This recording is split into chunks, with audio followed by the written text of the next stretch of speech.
Thanks everyone for coming in. Bright and early, looks like we're ready to go with a packed house with a powerhouse panel. So excited to get things started. So I thought I would kick off with a few stats to talk about what were some of the energy here, because a lot of people have recently, only shockingly recently, as we just heard, realized the power of women's sports. So I thought I'd start with just viewership, because people are noticing. So many of you heard Women's March Madness this year, Iowa, South Carolina, 18.7 million fans. But that number in the finals is more than any basketball game in the last 5 years. That means more than any women's college basketball, any men's college basketball, and any NBA game in the last 5 years. But it's not just basketball. WNBA is up. If you think globally, women's cricket had 1.6 billion with a B viewers, and that's just getting into just before we get even into the Olympics. This is an Olympics year. We have an Olympian on stage as I look over. And it's every sport. You see a volleyball game in Nebraska had 92,000 people to see a volleyball game. So with that, have we reached our peak, or are we just getting started? It's kind of an open-ended question. Kate, looked like you're ready to jump in. I mean, far from peak. I think, when we started, right, so Google really stepped into the space in 2020. And at the time, year over year growth, we were even starting to see then. Started in 2020. 2021, obviously, Sabrina's amazing TikTok video that went insanely viral that was just referenced. All of these things started to kick off, and more brands certainly stepped in. I think what we're finally seeing is certainly celebrity athletes, which there have been all along, but meeting the moment of owning their own platforms and finding their own voice and being able to channel that, combined with media rights holders stepping up to the table, putting more women's sports into prime time, which frankly I think has been really one of the main catalysts to this. Is we see the cycle change when you start putting women's sports into prime time, when you start, which brings more brands to the table, which so on and so forth, which brings more investments to the leagues, more player salaries, all the rest. So I think that's what we're now going to start to see, the hockey stick just keep going.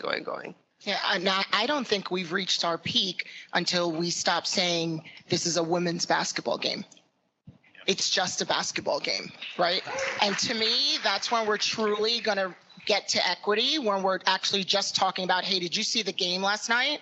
And we're not just talking about the women's game, right? So to me, until we get to that point, we're nowhere near our peak. Yeah, I agree with that. So we've seen a lot of brands leaning in, and perhaps not enough. There's a lot more room to go, but I thought I would just highlight one brand that's done this exceptionally, sitting next to me with Unilever, because when you start to see women's sports highlighted in the largest, most viewed program in all of America with the Super Bowl, I thought they really nailed it on that, and I thought we would just show that clip really quick if our Brand Innovators team get that ready. We could show that clip and then pick up the conversation from there.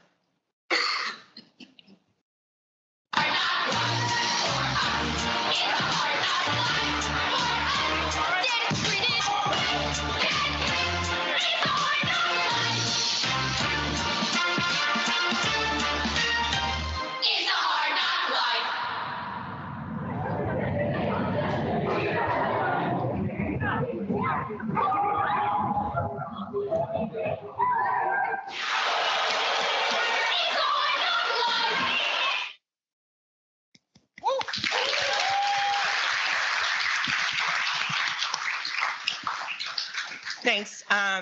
So we're exceptionally proud of the work that we've been doing for a long time now around building girls' confidence, and now building girls' confidence in sport. And like Denise mentioned earlier, it's not just about building the system. There's so many cogs in the wheel to ensuring that we are building up investment in women's sports, and it starts very early to ensuring that we're building body confidence in girls, that we're perpetuating sports in young girls to ensure that they make it to the next levels, and then we build up those stars. So it's really a huge system that needs to be implemented in order for it to be successful. Can I just say, as a fan, how grateful I was to see that ad running during March Madness? Because as much as we're so excited about the growth of women's sports, like as an athlete myself coming up, like what we do know too is that girls, to the exact point that the Dove ad made, are dropping out of sport at a higher rate than they were before Title IX was 50 plus years ago now, right? And so, if we think about sport as the fastest way to elevate women at scale, right? The direct correlation of girls having grown up playing in sports and reaching the higher echelons of their industry, like it's just good for society for us all to be investing in keeping girls in sport. And so thank you, Dove, for the messages. And I just think I'd love to see more brands hit that home too, because that's the one thing where I'm like, yay, women's sports is growing, and please don't take your eye off the ball, like at the NCAA level, at the 14 and under level of keeping these girls playing. Absolutely. And just to add to that, I think we obviously want to take those huge moments to get our purpose-based messages out there, but it's more than purpose. We're seeing the performance as well.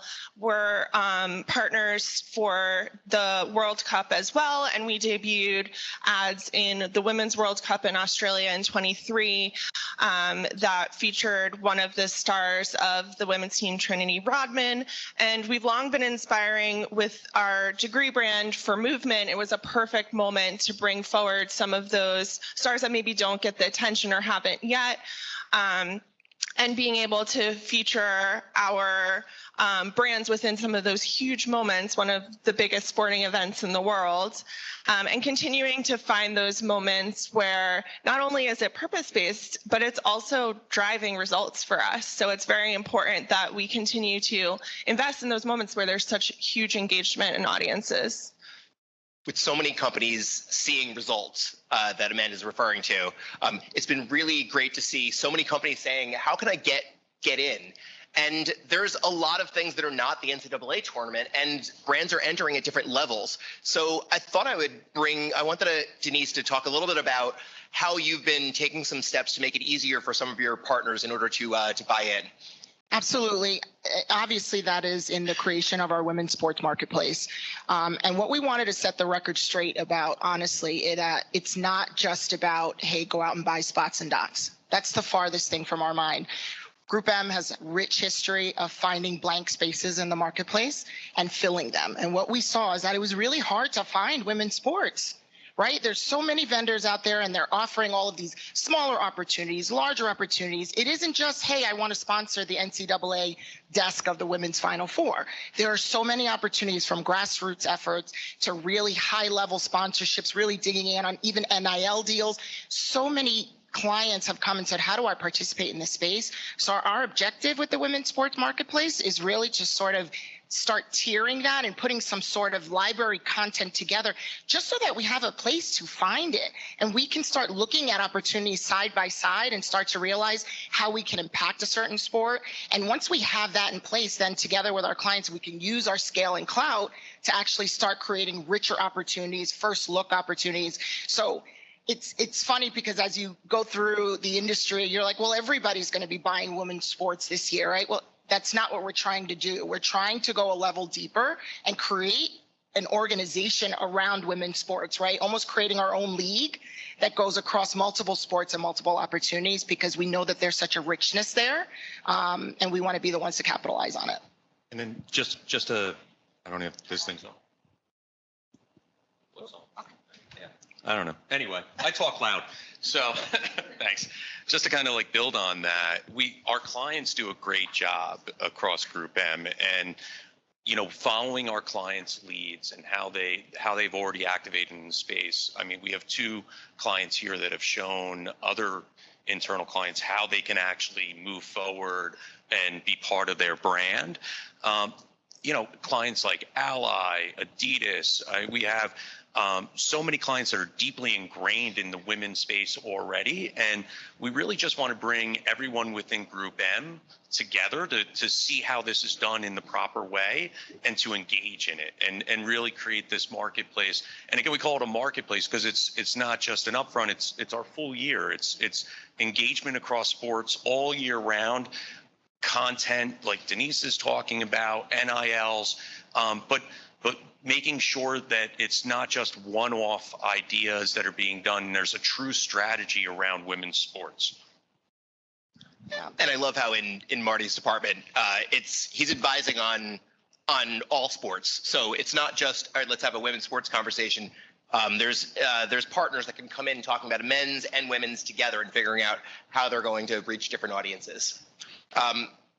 So with all of this flood of interest in women's sports, it's translating to ticket sales, butts and seats. It's translating to viewership, and we're seeing really great investment. GroupM just made an announcement that they're going to double their commitment in spend, and that is awesome. I've been really excited to see that.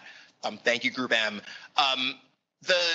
With that, I think the coverage is one of the areas that we don't talk enough about, because as you have more opportunities, you saw a spike with the tournament, but as that starts to shift, how do you make that to become the norm? And I think there's a couple of opportunities. I don't know that we're quite there with coverage, and Kate, you've been talking a bit about this in the press on how the coverage hasn't quite gotten there yet, and how we have a little bit further to go. Yeah, I mean, our journey, I am so grateful that you guys have started what you've started with the Women's Sports Marketplace. When we jumped in, really Google's journey began, frankly, with just an audit on ourselves of like looking at, the scale of investment that we make to make sure that our brand and our product message is in all the right places from a culture perspective. And when we started to add up kind of like our spend in men's sports, and then look just from a question perspective of what are we doing in women's, disproportionate to the nth power. And so then it was like a conversation, frankly, about like, okay, if we want to be a part of culture, and women's sports was starting its, this trajectory that we're now on, it was, okay, but where do we even begin? And the challenge that we had was to have impact for our brands and for our products, to drive impact. There wasn't actually enough inventory in the space. And so it was a real problem. So the Women's Sports Marketplace is absolutely going to help solve for that, for brands that are trying to figure out how to step into this place meaningfully so that they can have impact. But, for us, because things like that didn't exist, we had to be scrappy and thoughtful and creative about like, how are we showing up to a conversation, not just with the WNBA in partnership, but with ESPN and the WNBA, to make sure that actually we together were deciding to add incremental games, because we had a commitment that Google made publicly to add hours of content, again, selfishly, because we needed to drive impact for our own products and brands message, but also like the more content that is out there, the more brands can invest, and they'll continue to invest because they'll have something to measure against. One of the things that we did too was in the coverage space was form a partnership with The Athletic. Where frankly we were like, hey, through our program and through this sponsorship that we're effectively going to do with you guys, we're going to fund more journalists to cover women's sports, right? If you think about Google and the algorithm and how things work, when people are searching, the search results need to be more accurate. And the way for them to be more accurate is for more people to be covering on the best athletes that are competing in soccer, in football, and all the rest. And so when you search for best footballer, female or not, or highest scoring footballer, things that are like statistically driven, because they're covering the top female scoring footballers, like it should be able to give you an answer, and leave it to the user to caveat, are they looking for best female baller or male baller, and go from there. What I love about your partnership with The Athletic is that it really feeds into the idea that we have to build stories. Right? We have to build content. And that's what I'm also hopeful that our women's marketplace will do, because if we invest in the stories, the audiences will come. And that is super important, because there are so many rich stories and so many different sports out there that aren't being told. So when we think about attacking it, not just spots and dots, but really getting into the fabric of what women's sports is and the stories behind it. Caitlin Clark became a story because of the records that she was beating, right? So a male or female athlete, it's because of the story behind them. So there were, we just spoke about this yesterday, Todd, you and I, women's tennis, Venus and Serena, right? They changed the game, but it wasn't as if there weren't great female tennis players before. And the difference is that they had a story to tell. So we're challenging our partners to help us build these stories, because when you build stories, and there's so many media channels to do that now, not just broadcast, think about the social space, right? How do we build those stories? The audiences will come, and now we've got an entire ecosystem that is just feeding itself. So that's what I love about what you're doing with The Athletic. It's great. And just to kind of build on that, I think it's great that our marketplace is actually bringing out vendors and bringing out new ideas and creating more content, creating more opportunities, so we're not so limited in the marketplace like we would say all the time. There's not enough scale in the marketplace around women's sports. Well, what we're doing is actually creating more scale. By us making this announcement and saying that GroupM wants to double down on our commitment to women's sports, it's actually created more inventory in the marketplace because of that. And, so we're helping to push this forward, and that's been, a key pillar for what we're trying to do within this marketplace.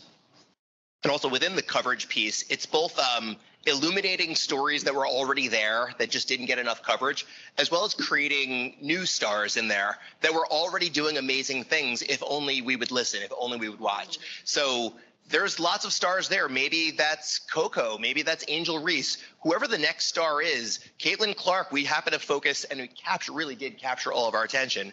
But the next one, how do we find the next star and the next star after that? And you've seen throughout history in a whole range of sports, men's and women's, when you can find stars and promote stars, that's what rises up sports. If you look at how the NBA became the NBA from a viewership standpoint in the 80s, it was finding those stars. It was the same thing in every single one we've seen in different sports of how they've taken that leap. And I'm excited to see where that goes as well. All right, so we've covered a bit of ground, and with stars, I thought there was no better time to shift over to that with the Olympics coming up, where they've actually shifted decades ago to make this all about the storytelling that Denise just referenced, because the Olympics is all about stars and all about the storytelling and the perseverance that people have got through in order to get there. As we come towards the latter parts of our talk, I just thought I'd move towards what's next. Are there areas that we feel like that we hope is going to happen or we think is going to happen, whether it's predictions or hopes of what's coming up next? Where do we see things going? You've obviously already referenced that there's a lot of white space out there, but where do we think it's going next, or where do we hope it's going next in a year, in 5 years? And I think each of you might want to. All right, I'll start. I mean, my hopes and dreams, I think that in the shorter term, I hope that it's easier for more advertisers to participate, that we see more diversity in investment into the sport, and that we make it easier to buy, which is what GroupM we're here to talk about. So I think that just we're seeing that the investment is traveling there, and that brands understand that it's not just about like a charity case. Like, we're not just investing because we know it's the right thing to do, but also that it's actually important for performance of our brands as well.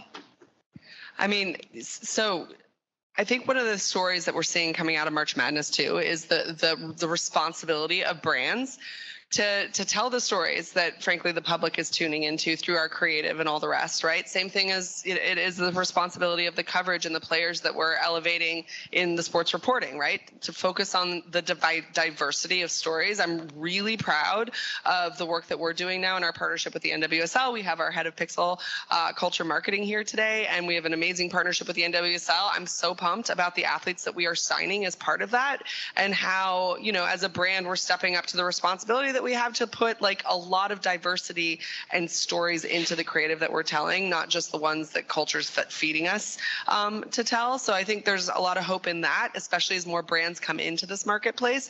I kind of want to share the playbook with everyone. That's why I was going to say, can I see that? That sounds awesome. And then I just think, I think it should, and it hasn't really been said yet, but the power of women's sports really for brands is the difference in the audience, right? You go to men's sports for a very specific reason, right? Scale, reach, how that fandom behaves. Well, fans of women's sports do behave differently. I'm very curious as it grows to see how this continues to evolve. In the beginning, because so few brands were in it, the reward for brands that were in by that fandom was so significant. So my hope is that reward is still there, even when women's sports reaches its mass scale, which it's completely on the trajectory to do. That's kind of where I'm at. And you mentioned NWSL. Seeing them in prime is a big shift for that. It's really awesome to see when different sports get their first illumination in a primetime slot. That changes things. It creates new fans, new opportunities, and that also changes TV networks' promotion strategy on this. Denise?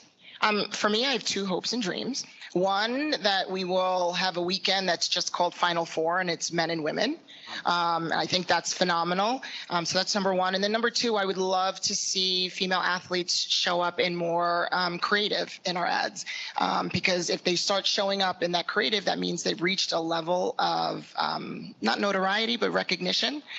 Where now it's actually, to your point, Amanda, like it's contributing to the bottom line of the business. It is a good business to have a female athlete in your creative, right? So when I think of my hopes and dreams, if we invest correctly and we tell the stories right, then now it ends up in our creative. And again, it's that ecosystem that keeps feeding itself. And that's where I hope we're just at the beginning and the precipice of. So I think for me, it would be, whatever. I think for me, it would be the growth of other women's sports leagues. Right now, there's so much focus on the NWSL, not to say there shouldn't be, or the WNBA, or women's tennis, or the LPGA, but we have, the PWHL that could certainly use a boost from everyone to get it on broadcast TV. We have things like collegiate sports, like women's lacrosse, and that, the whole collegiate sports universe doesn't revolve around women's basketball and gymnastics and volleyball. There's so many other sports that don't get the same amount of publicity. And I would just love to see those sports grow as well, to be just as large as what we're seeing the growth curve is for the basketball and gymnastics and some of these other sports that we're so actively engaged with right now and supporting those through our brands. We really have to see those growth curves rise, and that's where I would hope the future is that we're talking about more of these types of opportunities and not just still focusing on in 5 years from now where the WNBA is. I'd like to echo all four of those. We've had a great panel. Thank you so much to Amanda, to Kate, to Denise, and to Marty. Thank you, everyone. Appreciate that.